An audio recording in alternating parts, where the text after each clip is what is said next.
Hello दोस्तों, स्वागत है आपका एक नए क्लास में। आज हम बात करने वाले हैं जो आपका नया सिलेबस है बीएससी पार्ट फर्स्ट का, जो सेमेस्टर वाइज पेपर होने वाले हैं। बहुत सारे बच्चों में बहुत सारी कंफ्यूजन है और बहुत सारे नीचे कमेंट्स भी आ रहे हैं, तो कंप्लीट आज डिस्कशन करने वाले हैं।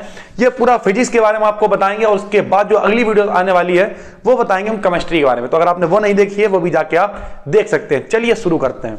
देखिए, पहले एक बात हम क्लियर कर देते हैं। पहले जो लोग बीएससी करते थे, ठीक है, वहां पे सर 3 पेपर देने होते थे। क्या होता था सर?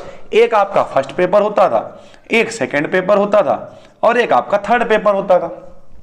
फर्स्ट पेपर सर आप 33 का देते थे, सेकंड 33 का देते थे, थर्ड 34 का दे देते थे और सर 50 मार्क का प्रैक्टिकल हो जाता था। टोटल मार्किंग आपकी हो जाती थी 150। ठीक है, 3 पेपर आपको देने होते थे और इस तरीके से आप ईयरली वाइज एग्जाम को दिया करते थे।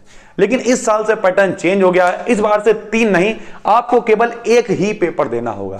यानी आप उसे फर्स्ट पेपर कह लें या एक मात्र पेपर कह लें, बात एक ही है। ठीक है सर, तो अब आपके सेमेस्टर वाइज मतलब 2 बार एग्जाम हुआ करेंगे। सेमेस्टर यानी एक बार पेपर होगा, मान लिया अभी दिसंबर या जनवरी में हो जाएंगे। उसके बाद फिर आपके फिर जो भी मैटर उनका बनेगा, मई में, जून में, जुलाई में, जैसा भी। तो हर 6 महीने यानी एक तरीके से आपको हाफ ईयरली के हिसाब से एक बार हाफ ईयरली देते हैं, एनुअल देते हैं। वैसे यहाँ पर हाफ ईयरली एनुअल नहीं है, दोनों की सेम वैल्यू है। 2 बार आपको सेमेस्टर वाइज पेपर देने होंगे। ठीक है सर, अब बात करते हैं कि जो फिजिक्स का नया सिलेबस है वो क्या है। तो सर इसमें आप अगर डिटेल में समझना चाहें तो देखिए 2 पार्ट में सिलेबस, एक पार्ट ए है और एक पार्ट बी है। देखिए इंट्रोडक्शन तो आपको पढ़ना ही पड़ेगा कि फिजिक्स कहां से आई, इसके फादर कौन है, ये वो सब बातें। ठीक है, इनकी बात नहीं कर रहा, हम बात कर रहे हैं पार्ट ए और पार्ट बी की। डिटेल समझाने वाले हैं।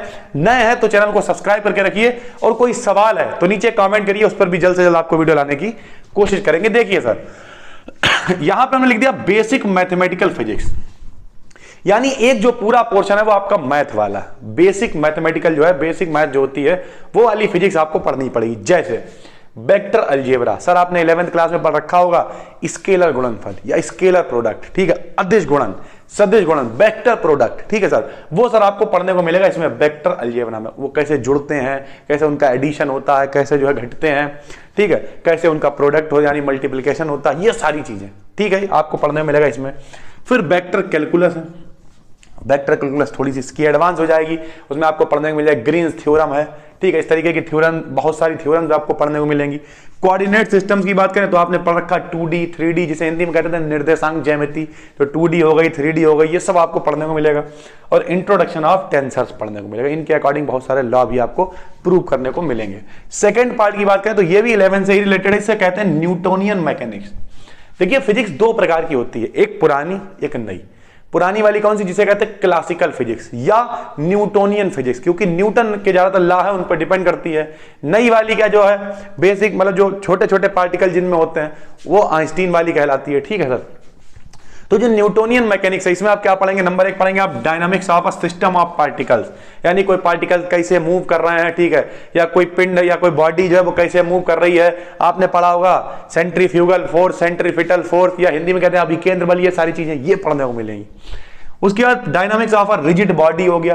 रिजिड बॉडी आपने पढ़ा होगा दृढ़ पिंड, वो पूरा यहाँ डिटेल पढ़ने को मिले। उसमें आपने टॉर्क पढ़ा होगा, ठीक है, मोमेंट ऑफ इनर्शिया पढ़ा होगा और भी बहुत सारी चीजें, एंगुलर मोमेंटम पढ़ा होगा। ये सब पूरा डिटेल में आपको पढ़ने को मिलेगा इसी यूनिट में।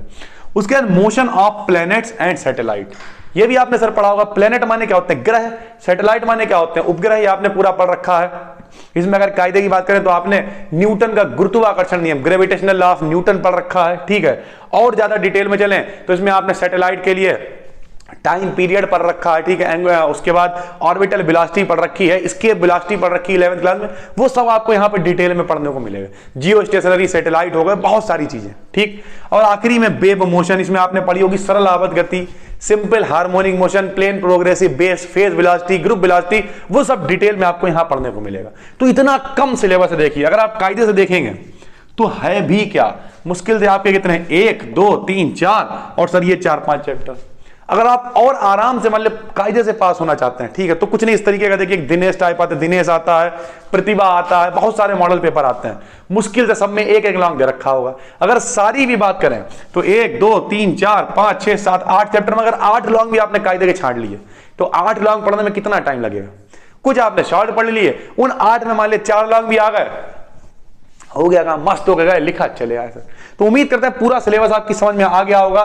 बीएससी पार्ट 1 जो सेमेस्टर का पहला वाला एग्जाम होगा उसका सिलेबस क्या है, उम्मीद करते हैं आपको समझा पाए होंगे। अगर आप चाहते हैं कि इन सारे टॉपिक्स पे आपको हम यहां पर वीडियोस बना के दें, जिस टॉपिक पे आपको वीडियो चाहिए, यहां पर ये चाहिए है या इससे रिलेटेड कुछ भी चाहिए, तो आप नीचे कमेंट करके बता सकते हैं। कोई भी आपकी समस्या है नीचे कमेंट कर सकते हैं। 2 से 3 दिन के अंदर वीडियो लाने की कोशिश करेंगे। बस दोस्तों, नए हैं चैनल पर सब्सक्राइब कर लीजिए। इसी तरीके की आपकी मदद के लिए अच्छी वीडियो लाते रहते हैं। आज के लिए इतना ही, तब तक के लिए धन्यवाद।